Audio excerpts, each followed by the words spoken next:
Hello friends, इस वाले video में सीएट लिमिटेड के बारे में डिस्कस करेंगे। सीएट लिमिटेड इनके क्वार्टर 1 FY 27 के रिजल्ट आया है, तो इनके रिजल्ट के बारे में डिस्कस करेंगे।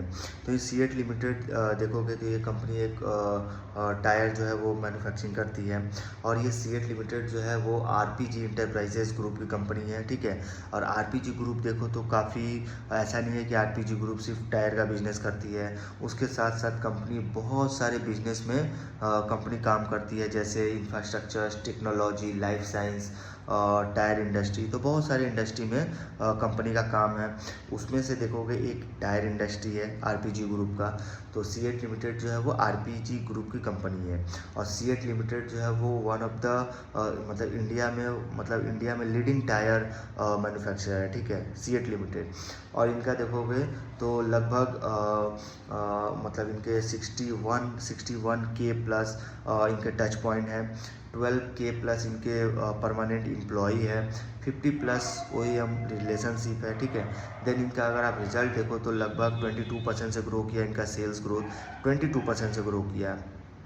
और काफ़ी मतलब इनके जो है वॉल्यूम ग्रोथ में देखोगे एक्रॉस सेगमेंट जो है काफ़ी हेल्दी नंबर आया, ठीक है। वॉल्यूम सेगमेंट में वॉल्यूम ग्रोथ में देखोगे इनके जितने भी सारे सेगमेंट है टायर में, तो उसमें जो है वॉल्यूम जो ग्रोथ आया वो काफ़ी हेल्दी है। देन उसके साथ साथ जो इनका इंटरनेशनल बिजनेस का जो ग्रोथ है वो कंटिन्यू और जो है वो रिकवर हो रहा है, और सबसे फास्टेस्ट ग्रोइंग सेगमेंट है ऑन अ YoY बेसिस पे।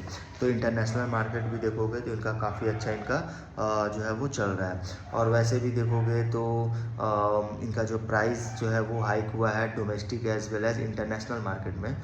डोमेस्टिक एंड इंटरनेशनल मतलब डोमेस्टिक के साथ साथ जो इंटरनेशनल मार्केट में भी इनके जो प्राइसेस है वो काफ़ी ज़्यादा हाइक हुए हैं, जिसके वजह से देखोगे तो इनका रिजल्ट में थोड़ा एबिटा मार्जिन वगैरह जो है वो डिक्लाइन किया है। इनका एबिटा मार्जिन देखोगे तो FY 26 में 10.9% था लास्ट ईयर। इस ईयर जो है डिक्रीज़ होकर घट के 8.6% आ गया, तो लगभग 238 बेसिस पॉइंट से YoY लेवल पर डिक्लाइन किया है।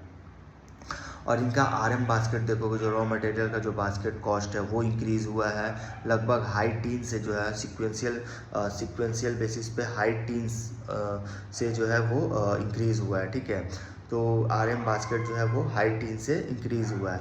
और उसके बाद इनका डेप्ट देखोगे, डेप्ट भी इंक्रीज़ हुआ है लगभग लास्ट ईयर जो इनका डेप्ट था वो 1814 करोड़ था, इस ईयर इंक्रीज़ होकर 3243 करोड़ हो गया। तो इनका डेप्ट जो है वो इंक्रीज़ हुआ है। अगर आप इनका टोटल ओवरऑल अगर आप नंबर देखते हो तो लगभग इनका सेल्स ग्रोथ जो है वो 22% से ग्रो किया है।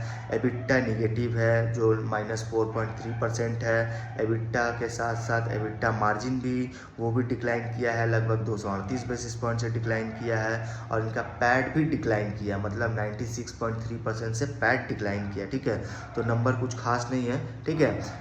ओवरऑल अगर आप इनका नंबर परफॉर्मेंस देखो तो काफ़ी ख़राब नंबर आया है, ठीक है, क्योंकि सेल्स सिर्फ ग्रो किया 22% से, बाद बाकी आप एबिटा मार्जिन पैट सारा कुछ देखो तो डिक्लाइन किया है, ठीक है, क्योंकि इनका प्राइसेस वगैरह भी देखोगे तो काफ़ी ज़्यादा हाइक हो गया है टायर वगैरह का।